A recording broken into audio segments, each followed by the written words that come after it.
E hoje eu vou ler para vocês uma psicografia emocionante trazida pelo nosso amado e querido Chico Xavier. Essa carta é intitulada Três Irmãos no Caminho da Redenção. É a história de três irmãos que fizeram a passagem juntos. E através do querido Chico Xavier, eles trouxeram essa carta com tanto consolo e trazendo paz aos pais, como sempre, como qualquer carta, como qualquer psicografia. Só para a gente entender, o acidente aconteceu em 1961 e 21 anos depois, através do Chico, eles escreveram. Então vamos ler essa carta linda. Como eu falei, ela se chama Três Irmãos no Caminho da Redenção. Há 23 anos, o casal Alberto e Angélica Fortunato, atualmente residente em Ibitinga, São Paulo, passou por uma provação das mais difíceis. Num instante, perderam 3 filhos menores afogados numa piscina. Na época, residiam em São Paulo e foram convidados para passarem o fim de semana na fazenda Bela Vista, que o amigo José, japonês, arrendava em Mogi das Cruzes. Quando se deu o acidente naquela fazenda, no dia 4 de dezembro de 1961, não havia nenhum adulto próximo da piscina. Lá estavam somente os 3 filhos do casal Fortunato. Jair, com 13 anos de idade, Osmar, com 15, José, com 16 e um menininho, filho do anfitrião. Sabe-se que Jair, aniversariante do dia, foi o primeiro a entrar na piscina. Logo se afogou e os seus 2 irmãos mergulharam para salvá-lo. Debateram-se e morreram juntos, apesar da tentativa de salvamento do japonesinho com uma vara de bambu. O choque emocional para as 2 famílias foi muito grande, pois um fim de semana feliz e festivo transformou-se em poucos minutos numa dolorosa tragédia. 21 anos se passaram e aos 19 de fevereiro de 1982, o casal Fortunato compareceu à reunião pública do Grupo Espírita da Prece em Uberaba, Minas, onde manteve um diálogo rápido com Chico Xavier, quando, para a surpresa e alegria de ambos, o médium visualizou ao lado deles as entidades espirituais Maria Justina, avó do senhor Alberto, Angélica, avó da senhora Angelina, e um senhor japonês, velho amigo do casal. Horas mais tarde, no desenrolar da reunião, Chico psicografou esta elucidativa carta de José, um dos queridos filhos do casal Fortunato, já domiciliado no mais além. Carta essa reveladora das razões profundas do acidente coletivo que colocou os 3 irmãos no caminho da redenção. E assim inicia a carta. Querida mãezinha Angélica e querido papai Alberto, peço-lhes nos abençoem. Sou eu quem toma o lápis para as notícias. José, de 16 anos. Creio que as nossas lágrimas recíprocas já lavaram a nossa dor. Entretanto, comovo-me ao recordar a despedida tríplice.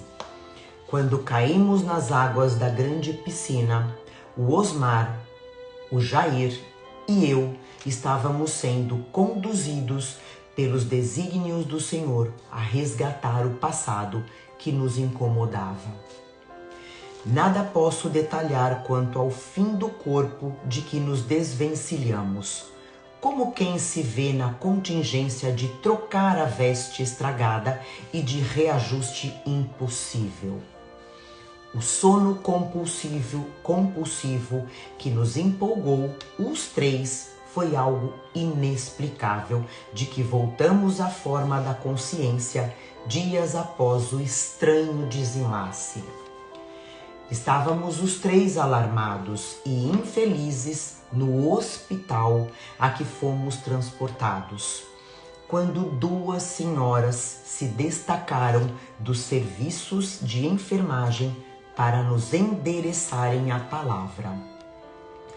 No fundo, queríamos apenas regressar a casa e retornar ao cotidiano, porque aquele debate com as águas fora para nós, naquele despertar, uma espécie de brincadeira de mau gosto, na qual supunhamos haver desmaiado.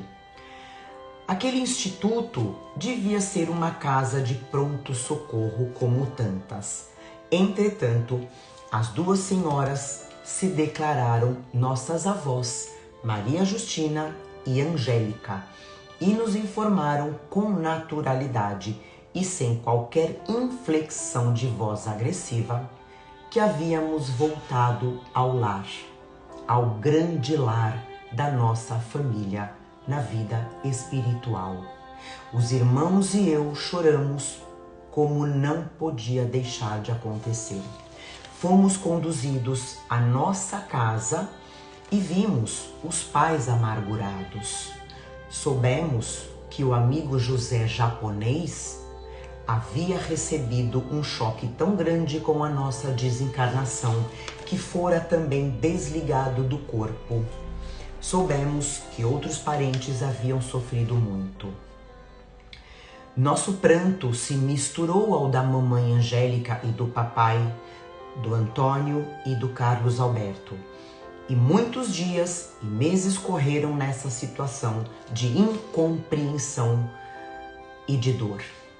2 anos passados, fomos visitados por um amigo da nossa família que se deu a conhecer por Miguel Pereira Landim, respeitado e admirado por nossos familiares da espiritualidade. Nossa avó, Maria Justina, nos permitiu endereçar-lhe perguntas e todos os três indagamos dele a causa do sucedido em nossa ida a Mogi. Ele sorriu e marcou o dia em que nos facultaria o conhecimento do acontecido em suas causas primordiais. Voltando a nós, na ocasião prevista, conduziu-nos os três à matriz do Senhor Bom Jesus em Ibitinga. Entramos curiosos e inquietos. A igreja estava repleta de militares desencarnados. Muitos traziam as medalhas conquistadas, outros ostentavam bandeiras. Em meu coração passou a surgir a recordação que eu não estava conseguindo esconder. De repente, me vi na farda de que não me lembrava, junto dos irmãos igualmente transformados em homens de guerra, e o nosso olhar se voltou inexplicavelmente para as cenas que se nos desenrolavam diante dos olhos. Envergonho-me de confessar, mas a consciência não me permite recuos. Me vi com os meus 2 irmãos numa batalha naval, que peço permissão para não mencionar pelo nome, quando nós, na condição de brasileiros, lutávamos com os irmãos de república vizinha. Afundávamos criaturas sem nenhuma ligação com as ordens belicistas nas águas do grande rio. Criaturas que em vão nos pediam misericórdia e vida. Replicávamos que em guerra tudo resulta em guerra. Foi então que o chefe Landim apontou para uma antiga imagem de Jesus, do Senhor Bom Jesus, e falou em voz alta que aquela figura do Cristo viera do forte Itapura com destino à nossa cidade e que perante Jesus havíamos os três resgatado uma dívida que nos atormentava desde muito tempo. Aqueles companheiros presentes passaram a nos felicitar, explicando-nos que se haviam transformado em servidores das legiões de Jesus Cristo. O que choramos num misto de alegria e sofrimento não sabemos contar. Fique, porém, esta informação para os queridos pais e para os irmãos queridos, a fim de que todos saibamos que a injustiça não é de Deus e que os nossos sofrimentos e provas se efetuam a pedidos de nós mesmos, para que a nossa vida espiritual, a única verdadeira, se torne mais aceitável e mais ajustada às leis divinas que a todos nos regem. Queridos pais, aqui estamos com a nossa avó Maria Justina, que nos abençoa, e agradecendo-lhes por todas as consolações com que nos fortalecem até hoje, com o carinho dos meus irmãos presentes, rogo-lhes receber a vida e o amor, as saudades e as melhores esperanças do Filho que lhes pertencerá sempre diante de Deus. Aí, depois dessa carta linda, vem algumas notas e identificações. Eu não vou ler todas, não tem necessidade, não é tão relevante. Eu vou ler só o item 7 e o item 8. São duas explicações muito importantes que valem a pena através do José,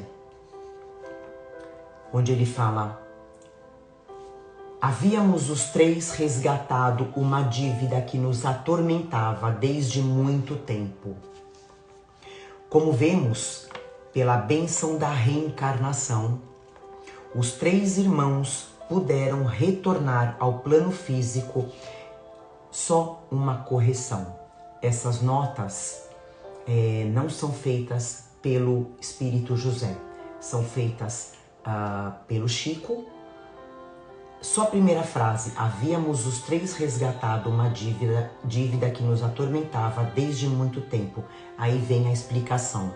Como vemos, pela bênção da reencarnação, os três irmãos puderam retornar ao plano físico e resgatar antiga e atormentadora dívida do passado, contraída entre 1864 a 1870, período de guerra. José Fortunato, já amadurecido e consciente da sua situação no mundo espiritual, revela conhecimento das leis justas e sábias que regem nossos destinos, permitindo-lhe esclarecer seus familiares com segurança. E uma outra frase dele: fique, porém, esta informação, a fim de que todos saibamos que a injustiça de Deus não é de Deus e que os nossos sofrimentos e provas se efetuam a pedido de nós mesmos.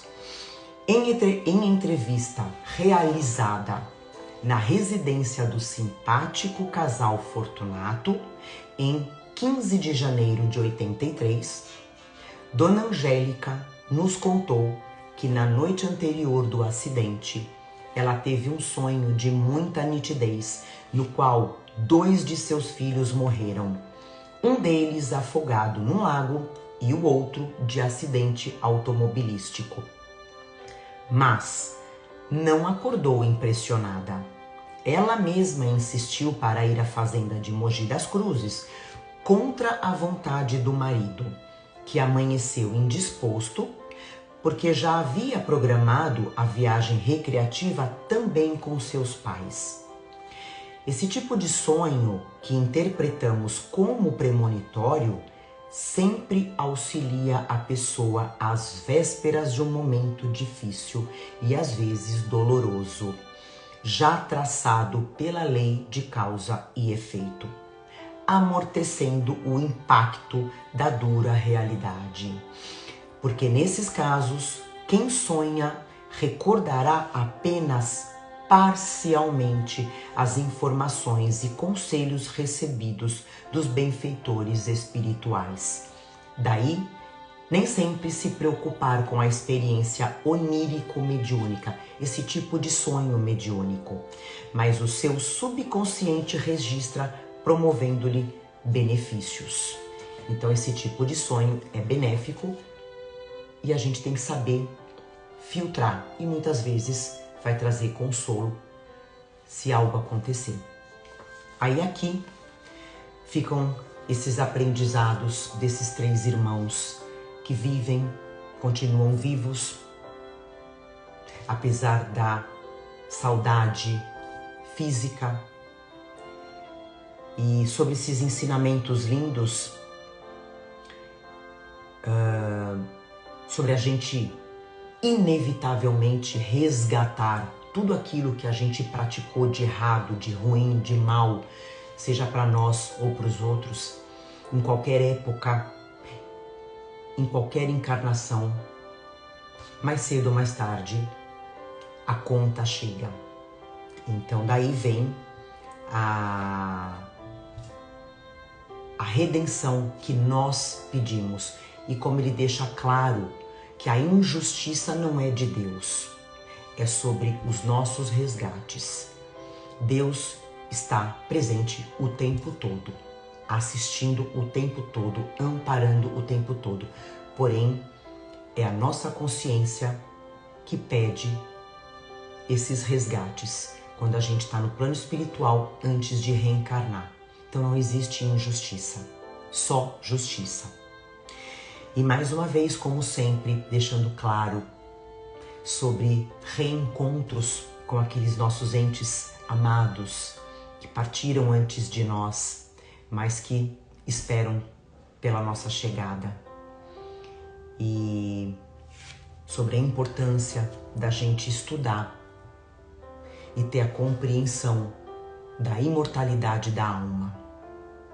Aqui a gente finaliza a nossa leitura. Espero que vocês tenham gostado. Compartilhem para que as pessoas tenham essa paz no coração sobre a vida após a morte. Até o próximo.